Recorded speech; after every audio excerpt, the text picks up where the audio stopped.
Hi friends, ఇప్పుడైతే మనము గోంగూర పచ్చడి మా స్టైల్లో మేము ఎలా పెట్టుకుంటామో చూడండి. మనమైతే ముందుగా ఆయిల్ వేడి చేసుకొని కరివేపాకుని అయితే వేయించుకోవాలి. కరివేపాకుని ఎంత తీసుకోవాలి అంటే మీరు గోంగూర ఎంత తీసుకుంటారో దాంట్లో హాఫ్ అయితే కరివేపాకు తీసుకోవాలి. ఓకేనా? అది వేగేలోపు నేనైతే మీకు ఒక చిన్న కథ చెప్తాను, వినండి. ఇదొక టైటిల్ పేరేంటంటే రామనామ రహస్యం. కథలోకి వస్తే డబ్బు లేదు, ఇంట్లో డబ్బు లేదు, అన్నీ బాధలే కష్టాలే. కానీ రవి ముఖంలో ఏదో తెలియని సంతోషం ప్రకాశవంతమైన వెలుగుతో వెలిగిపోతూ ఉంటాడు. అదేంటో తెలియదు మరి. అయితే అతడు అన్ని మంచి గుణాలు కలిగిన ఒక బాలుడు. అదేవిధంగా ఒక సాధారణ కుటుంబానికి చెందిన బాలుడు. ఇప్పుడైతే మనము వెల్లుల్లిని అయితే వేసుకున్నాము. అంటే అవి మంచిగా వేగాయి కాబట్టి దాంట్లో వెల్లుల్లిని అయితే వేసుకోవాలి. వెల్లుల్లిని అయితే మీకు తెలుస్తుంది ఎంత వేసుకోవాలో. ఒక 10-15 వెల్లుల్లిలు వేసుకుంటే సరిపోతుంది. అయితే సాధారణ కుటుంబానికి చెందిన బాలుడు, అదేవిధంగా ఒక విద్యార్థి. రోజు వాళ్ళ అమ్మ ఇంట్లో పని చేసి సంపాదిస్తే కానీ ఇల్లు గడవదు. అదేవిధంగా అతను కూడా చదువుకుంటూనే పని అయితే చేస్తూ ఉంటాడు. ఇప్పుడైతే మనము దూరగా వేయించుకున్న వాటిని అన్నిటిని తీసి ప్లేట్లో అయితే పెట్టుకోవాలి. ఓకేనా? తర్వాత ఒకరోజు ఇట్లానే కాలేజ్కి వెళ్తూ ఉంటాడు. మధ్యలో అక్కడ ఒక ఫ్రెండ్ అడుగుతాడు, రవి నువ్వెందుకు ఇంత ప్రశాంతంగా ఎలా ఉండగలుగుతున్నావు? ఇంట్లో కష్టంగా ఉంటారు, మీ నాన్న ఇంటికి వచ్చి ఎప్పుడు గొడవ చేస్తూ ఉంటాడు. ఇన్ని కష్టాల్లో కూడా నువ్వు ఎందుకు ఇంత ప్రకాశవంతంగా ఉండగలుగుతావు? అసలు నీకు ఇది ఎలా సాధ్యమవుతుందని అతన్ని అడుగుతాడు. అప్పుడు రవి అంటాడు నవ్వుతూ, నా బలం అనేది నా బయట లేదు, నా లోపల ఉంది అంటారు. దానికి అర్థం ఏమనగా ఎప్పుడు కష్టం వచ్చినా బాధ వచ్చినా, అదే సంతోషం వచ్చినా ఎప్పుడు కష్టాలకి బాధపడిపోవడం, సుఖాలు రాగానే పొంగిపోవటం కాదు. నేను అన్నిటికీ స్థిరంగా ఉంటాను. నా బలం అనేది నా లోపల ఉంటుంది, నా బయట కాదు. వేరే వాళ్ళ దగ్గర చూపించడానికి ఎప్పుడు బలం ఉండకూడదు. మనకి ఏ కష్టం వచ్చినా ఎదుర్కోవటానికి మనకి బలం ఉండాలి అనేది ఆ మాటకి అర్థము. ఇప్పుడైతే మనం అన్ని నూనెలో ఉంచి తీసేసి పక్కన పెట్టేసుకొని ధనియాలను అయితే వేసుకొని వేయించుకోవాలి. అంతలోకి కథ చెప్పేద్దాం. అదేవిధంగా కొంచెం ఈ ఛానల్ని లైక్ చేసి అదేవిధంగా సబ్స్క్రైబ్ చేసి ఫాలో అవ్వచ్చు కదా, తొందరగా చేయండి. ఓకే, ఇప్పుడు మనకి స్టోరీలోకి వస్తే ఆ విధంగా అన్న తర్వాత అతను ఇంటికి వెళ్తాడు. అప్పుడు కిరణ్, వాళ్ళ ఫ్రెండ్ పేరు కిరణ్. కానీ కిరణ్కి అర్థం అవ్వదు. అదేవిధంగా ఆవాలు, జీలకర్ర, కొన్ని మినపప్పుని అయితే వేసుకోవాలి. 1 స్పూన్ అయితే సరిపోతుంది. మీరు ఎంత చేసినా సరే ఒక 2 స్పూన్లు, 1 స్పూన్ అయితే సరిపోతుంది. ఆ తర్వాత ఆ విధంగా అన్న తర్వాత రవి కిరణ్కి మాత్రం ఏమాత్రం నమ్మాలనిపించదు. దీనికి ఏదో కారణం ఉంది, ఏదో రహస్యం ఉందని అతని మనసులో తనకు తానే అనుకుంటూ ఉంటాడు. అయితే తనకి అనిపించింది మనసులో, ఖచ్చితంగా నేను ఈ రహస్యాన్ని తెలుసుకోవాలని. ఇప్పుడైతే మనం దూరగా వేగాయి కాబట్టి వాటిని ఏమంటారు, వెండిమిర్చిని అయితే వేసుకొని వేయించుకోవాలి. ఓకేనా? అనుకుంటాడు మనసులో. ఆ తర్వాత మరుసటి రోజు ఎప్పుడు అసలుకి రవి దగ్గరికి వాళ్ళ ఇంటికి ఎప్పుడు వెళ్ళడు. కానీ ఆ రోజు మాత్రము రెడీ అయ్యి త్వరగా రెడీ అయ్యి రవి వాళ్ళ ఇంటికి వెళ్తాడు కిరణ్. అక్కడ వెళ్ళి గోడ మొత్తం గోడ మొత్తం దాక్కొని అతను చేసే పనులన్నీ చూస్తాడు. ఉదయాన్నే వెళ్తాడు. ఉదయాన్నే వెళ్ళి ఏం చేస్తున్నా అన్నీ గమనిస్తాడు. అప్పుడు అక్కడ చూసిన దృశ్యాలను చూసి కిరణ్ అయితే ఆశ్చర్యపోతాడు. ఏంటి రవి ఉదయాన్నే లేస్తున్నాడు, సూర్య నమస్కారం చేస్తున్నాడు, మళ్ళీ గుళ్ళోకి వెళ్ళి పూజ చేస్తున్నాడు, ఏదో జపం చేస్తున్నాడు, ధ్యానం చేస్తున్నాడు. అసలు ఈ కాలంలో రవి చేయడం ఏంటి? ఈ కాలంలో అసలుకి ఎందుకు రవి వీటినన్నిటిని నమ్ముతున్నాడు? అసలుకి ఇతను నిజంగానే రవినా లేకపోతే ఎవరైనానా ఏంటి అసలు అని అతను అయోమయంలో ఉంటాడు.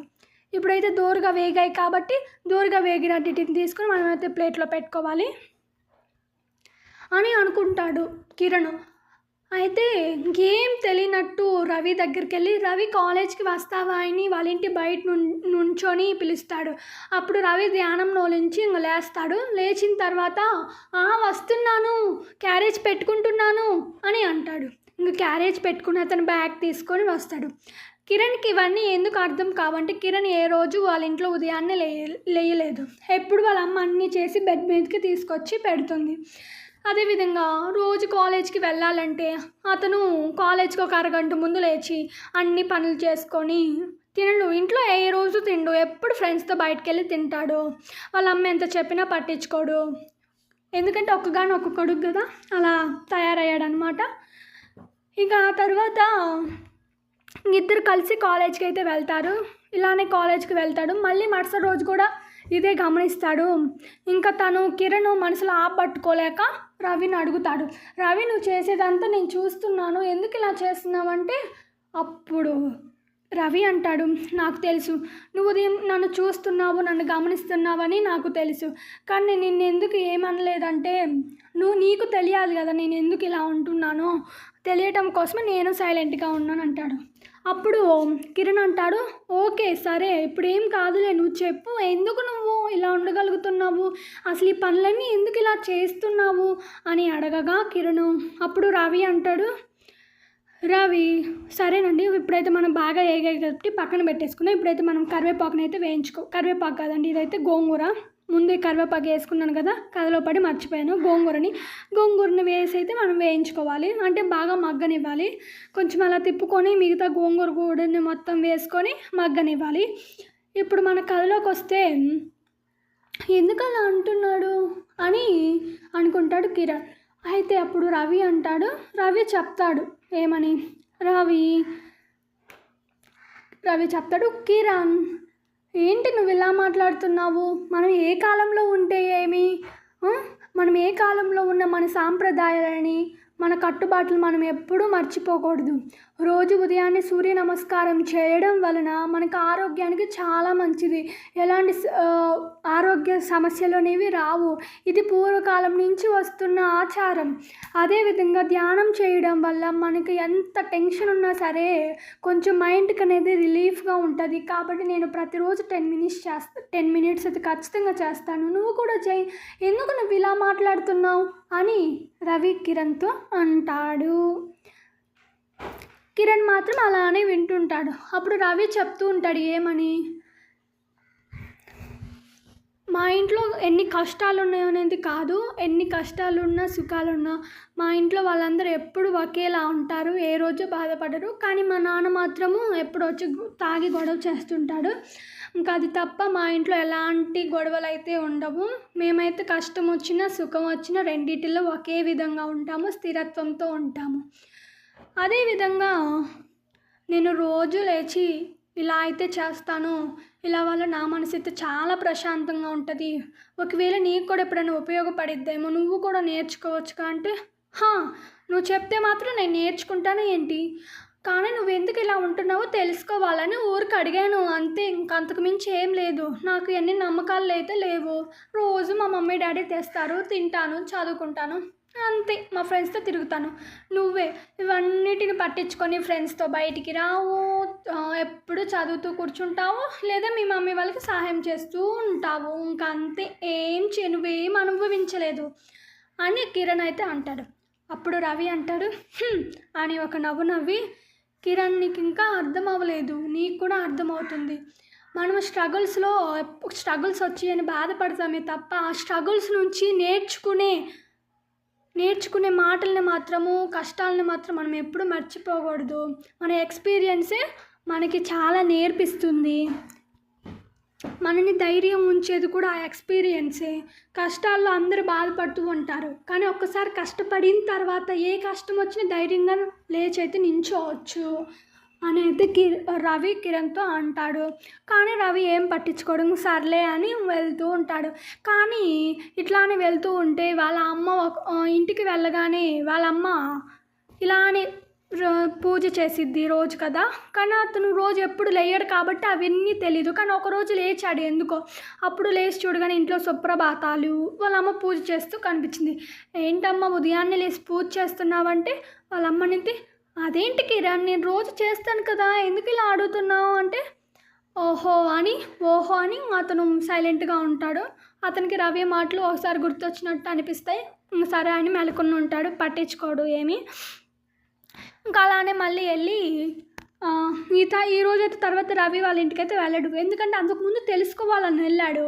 ఇలా చెప్పలేక అతనైతే వెళ్ళలేదు. ఇతనైతే కాలేజ్కి ఫ్రెండ్స్తో తిరిగి కాలేజ్కి అయితే వెళ్తాడు. ఇప్పుడైతే మనం గోంగూర అంతా మంచిగా మగ్గింది కాబట్టి గోంగూరను తీసుకొని అయితే పక్కన పెట్టుకోవాలి.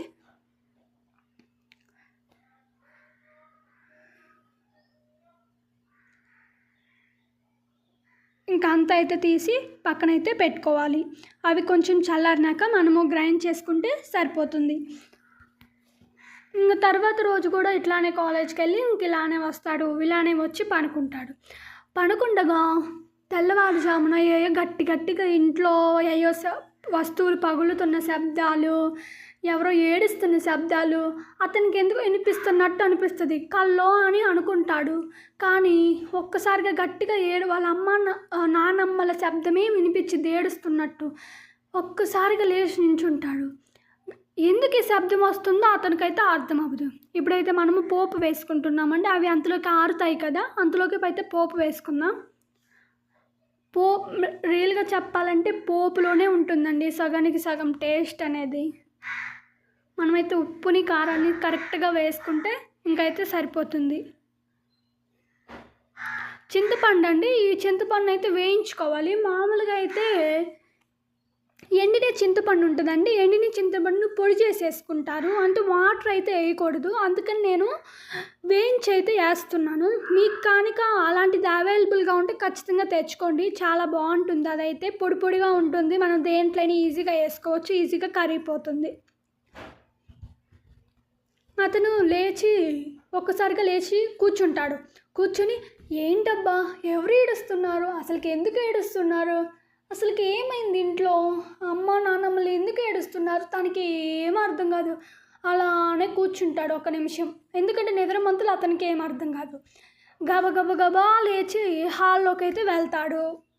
గబగబా హాల్లోకి వెళ్ళలేకి ఎప్పుడైతే మనం దాన్ని గోంగూర దగ్గర అయితే వేసుకుంటాము. ఇప్పుడైతే మనం దాన్ని మిక్సీకి అయితే పట్టుకోవాలి.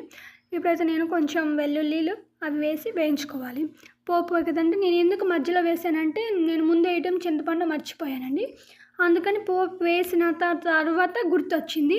అందుకని తిరుమత గింజలు నట్టు అనేసి అలా వేయించాను. ఇప్పుడైతే మనము ధనియాలు కాదండి, పోపుకి కావాల్సినవి ఏంటంటే పచ్చెనగపప్పు, ఆవాలు, జీలకర్ర, మినుములు వేసి వేయించుకొని తర్వాత మిర్చి అంటే ఎండుమిర్చి, అదేవిధంగా వెల్లుల్లి, కొంచెం ఆయిల్ వేసుకొని మనమైతే వేసుకోవాలి. నేను కరివేపాకు ఎందుకు వేయట్లేదంటే ఆల్రెడీ నేను ఇందాక వేయించాను కాబట్టి ఇంకా వేయట్లేదండి. వేసుకున్న ఏం ప్రాబ్లం ఉండదు, వేసుకోవచ్చు. కొత్తిమీర కూడా మీరు ఇక్కడైతే యూజ్ చేయొచ్చు.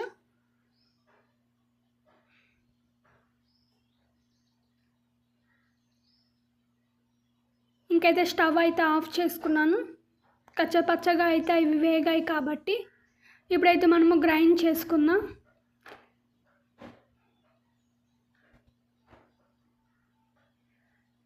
అక్కడంతా దోశల పిండి అది రాత్రి పెట్టాను, ఉదయం చేసుకొని పక్కన పెట్టేసాను, అందుకని అలా ఉంది. ఇంకటైతే మనం మెత్తగా గ్రైండ్ అయితే చేసుకోవాలి.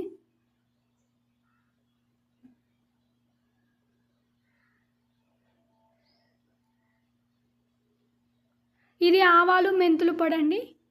ఒక 2 టేబుల్ స్పూన్స్ అయితే సరిపోతుంది. తర్వాత మనం ఇప్పుడు ఫస్ట్లోనే కరివేపాకు, ఎండుమిర్చి, కొంచెం కారం కూడా వేసుకుంటాం కదా, కారము ఉప్పు అన్నీ వేసుకొని మిక్సీకి పట్టుకున్న పొడి అండి. అది మెత్తగా చేసుకున్నాము.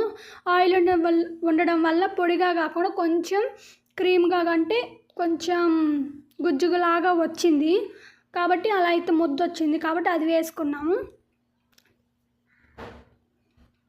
ముందైతే అవి మిక్స్ చేసుకోవాలి. కొంచెం కారం కూడా వేసుకుందామండి, అంటే మనకి సరిపోతే వేసుకోవచ్చు ఎంతని.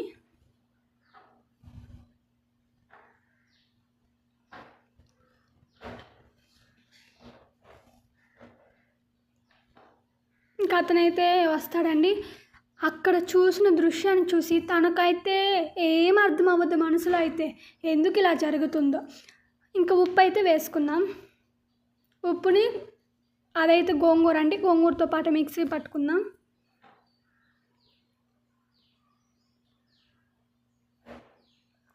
అక్కడ చూసిన దృశ్యాన్ని చూసి అతనైతే షాక్ అవుతాడు. అతనికి అంత అయోమయంగా ఉంటుంది. వాళ్ళ నాన్నేమో కనిపించాడు, ఎవరెవరో ఇంట్లో ఉంటారు, నాన్నమ్మ అమ్మమ్మ ఏడుస్తారు, వస్తువులన్నీ బయట ఉంటే ఏం అర్థం కాదు. ఎందుకు ఏడుస్తున్నారు, ఎవరు వాళ్ళు, ఎందుకు తిడుతున్నారు, ఏం అర్థం అవ్వదు. చుట్టుపక్కల ఊర్లో వాళ్ళందరూ వచ్చి అక్కడ నుండి చూస్తుంటారు.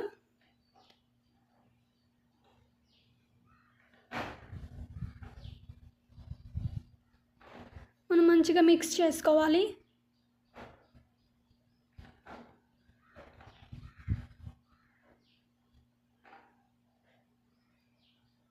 కొంచెం ఆయిల్ సరిపోలేదండి, నేను వేసుకోలేదు. మీరైతే ఖచ్చితంగా కొంచెం ఆయిల్ ఎక్కువ వేసుకోండి. అప్పుడే మనకి ఆవకాయ పచ్చళ్ళలాగా మంచిగా ఊరుతుంది. అప్పుడు బాగుంటుంది, ఎన్ని రోజులైనా నిల్వ ఉంటుంది. అప్పటికప్పుడు తినొచ్చు, నిల్వ కూడా ఉంచుకోవచ్చు. ఇది ఇక్కడైతే మనము మిక్స్ అదే గ్రైండ్ చేసుకున్న గోంగూర పచ్చడిని అయితే ఈ మిశ్రమాన్ని దీంట్లో వేసుకొని కలుపుకోవాలి.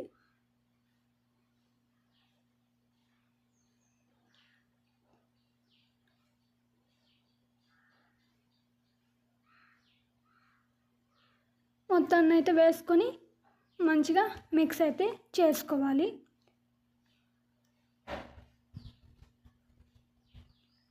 ఇంతకు కిరణ్ అక్కడ ఏ దృశ్యాన్ని చూశాడు, అసలు ఎవరు ఏడుస్తున్నారు, వాళ్ళు ఎందుకు ఏడుస్తున్నారు, వాళ్ళ నాన్న ఎందుకు అక్కడ లేడు, వాళ్ళ ఊర్లో వాళ్ళందరూ ఎవరు, వాళ్ళు ఎందుకు వచ్చారు మా ఇంటికి, అవన్నీ తెలుసుకోవాలి అంటే కొంచెం వెయిట్ చేయండి.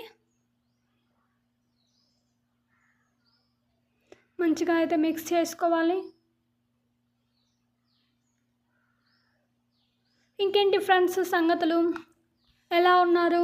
ఈ సందులో సమ్మరు ఎండలు అయితే చాలా కాస్తున్నాయి, అసలు గట్టిగా కాస్తున్నాయి, అంటే ఎక్కువగా కాస్తున్నాయి ఎండలు, బగబగా మండిపోతున్నాయి. వడియాలు కూడా పెట్టాలని అనుకుంటున్నాము, పెట్టాలి రేపు కానీ ఎల్లుండి కానీ.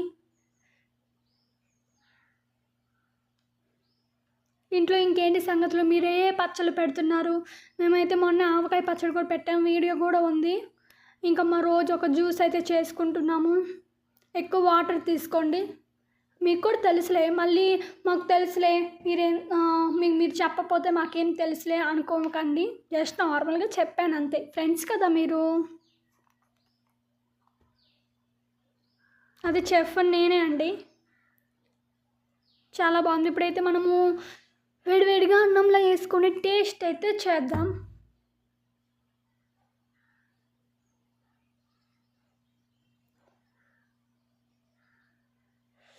నాకైతే నోరు ఊరిపోతుంది అసలుకి, అందుకే ఆగలేక అప్పుడే వేసుకొని తింటున్నాను.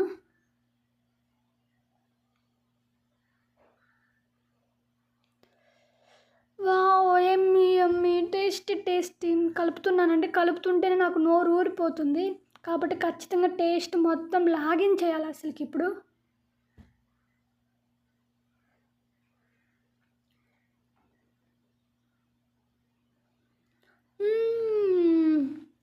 సో అస్సలకి చాలా బాగుంది, కారంగా ఎంత బాగుంది అసలుకైతే, చాలా బాగుందండి.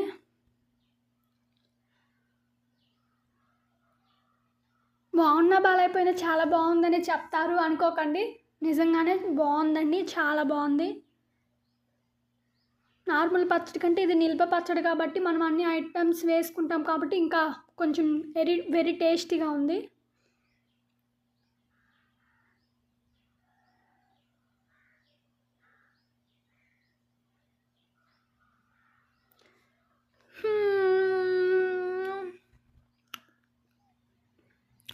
చాలా బాగుంది. వావ్. సరే బాయ్ ఫ్రెండ్స్.